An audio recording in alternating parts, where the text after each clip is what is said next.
За энэ сэдвийг үргэлжлүүлэн ярилцаж зарим нэг тодруулгыг авахар бид сая оргилцаг хөтөлбөрийнхөө студид Нийслэлийн орон сууц корпораци компани захирал Сүхбаатарыг урьсан юм аа. За цаг зав гаргаж ирсэн танд маш их баярлалаа. За хоёулаа барилга хот байгуулалтын яамны энэ албаныхны бас тооцооллыг хэрвээ студидд үргэлжлүүлвэл яг тэгэхээр энгийн үзэгчдэд иргэдэд бас энэ тооцооллын асуудал нэлээд бүүдгэр байгаад байна л та. Түрээслээд өмчлөх энэ асуудал дээр. За маш энгийнээр хэлээ. 15 жилийн хугацаатай ипотекийн зээлээр жишээ нь 60 сая төгрөгийн байр авал одоо 100 гаруй сая төгрөг, баг магадгүй 120 сая төгрөг төлж байгаа бах. Тийм. Иргэдийн ерөөсөө хамгийн их бухимж байгаа зүйл хүнд хамаг мөнгө төлөөд байна л гэж. Тийм болохоор тэр 60 сая төгрөгөө 5 жилийн хугацаанд хуваагаад төлөх болцоогоор л хангаж байгаа. Энэгээрээ онцлог юм.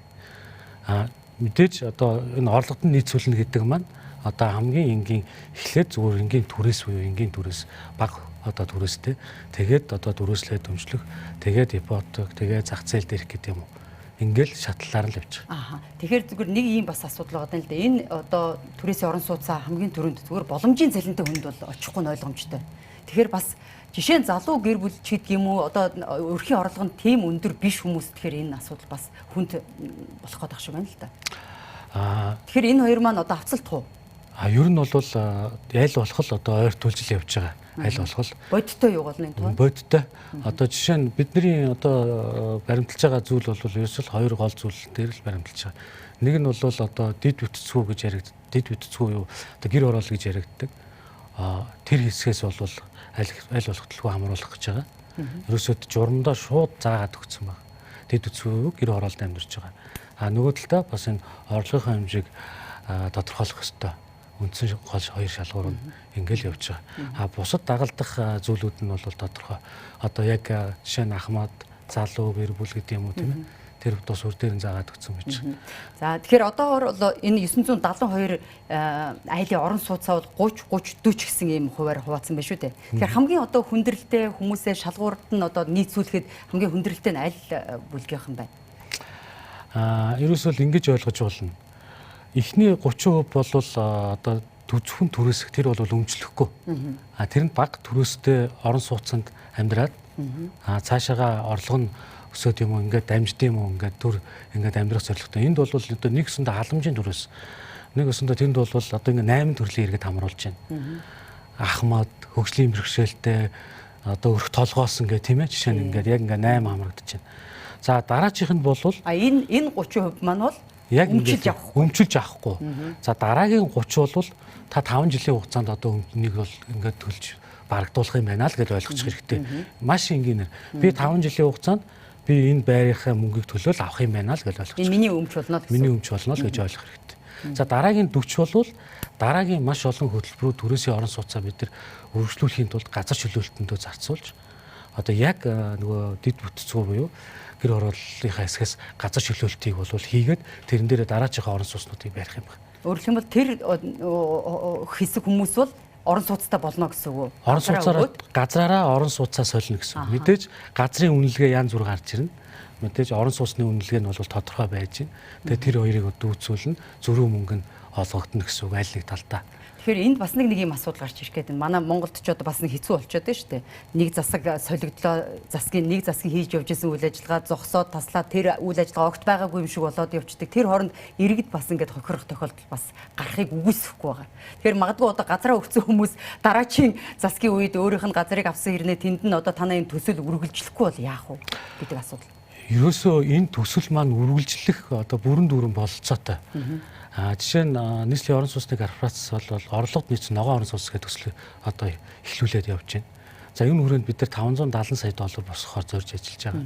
За үүнийхээ одоо $270 гаруй сая нь бол босгоцсон явж байгаа.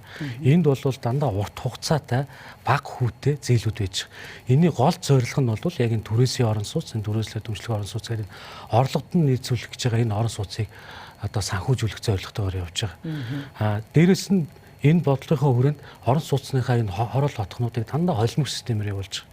Жишээ нь 15% нь бол дандаа халамжийн түрээс буюу одоо борлуулахгүй сайн одоо энгийн түрээс. За 30-аас 50% нь бол ингээд түрээслээд өмчлөгийн хэлбэрийг сонгоно. За үлдснийг нь бол зах зээл дээр борлуулна гэж.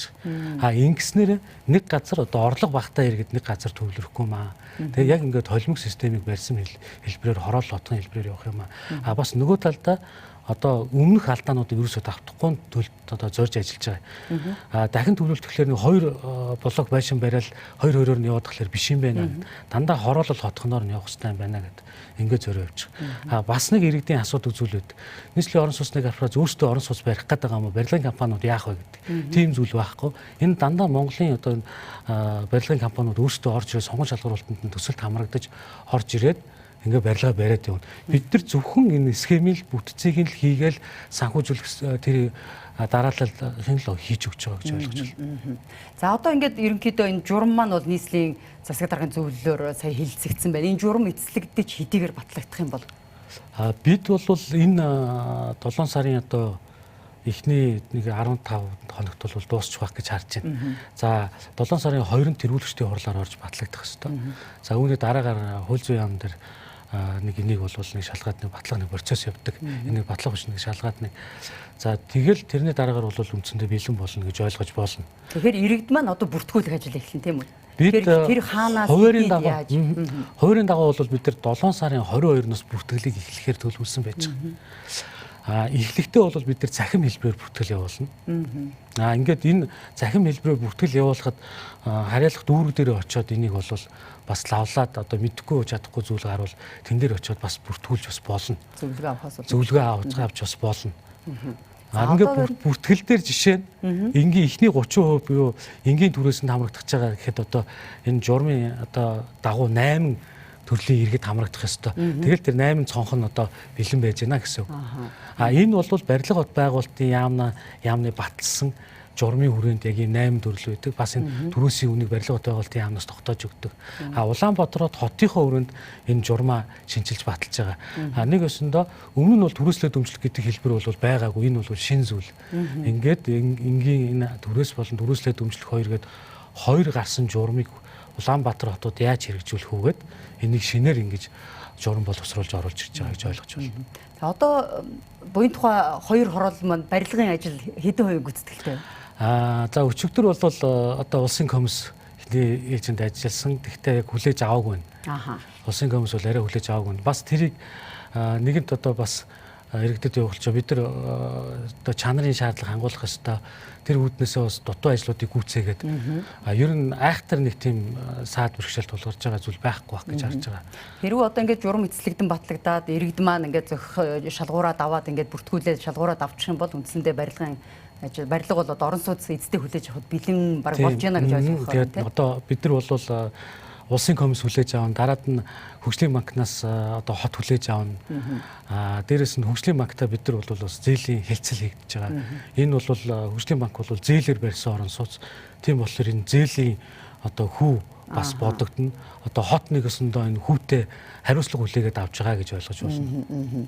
За тэгэхээр одоо ерөнхийдөө энийг сонирхож байгаа энэ орон сууцыг сонирхож байгаа үзэгчид бол хэдийн хавцаа гэд би энэ орон сууцанд орчиж болох нэ гэж бодож багцаа байх уу? 7 сарын 22-нд журам батлагдсантай холбоотойгоор бид бүртгэл эхэлнэ гэж ойлгоод яг энэ гарсан журмыг бол наан иргэдэд бол нээлттэй одоо олон нийтэд таниулах, мэдүүлэх зорилгоор одоо бид нар бас нэлээдгүй ажлыг хийн. Тэгээ энэ журмын хүрээнд би алинд нь хамрагдахыг, би яаж орох боломжтой гэдгийг хараад бүртгэлээ хийлгэнэ гэсэн үг. Энэ жилдээ багтаж орох уу? Шинэ орон сууц. Энэ жилд бол багтана. Одоо хот бол аваад бушуухан шиг энийг бид нар бушуухан шиг айлаа оруулахгүй бол ихгүй бол одоо тоолор үүж байгаа шүү дээ. Тийм шүү дээ. За маш их баярлалаа. Багахан хугацаанд бас хангалттай мэдээллийг үзэгчдэд өгсөн танд маш их баярлалаа. Өнөөдөр манай оргил цаг мэдээллийн студид нийслэлийн орон сууцны корпораци компани захирал Сүхбаатар ирж бас үзэгчдэд мэдээлэл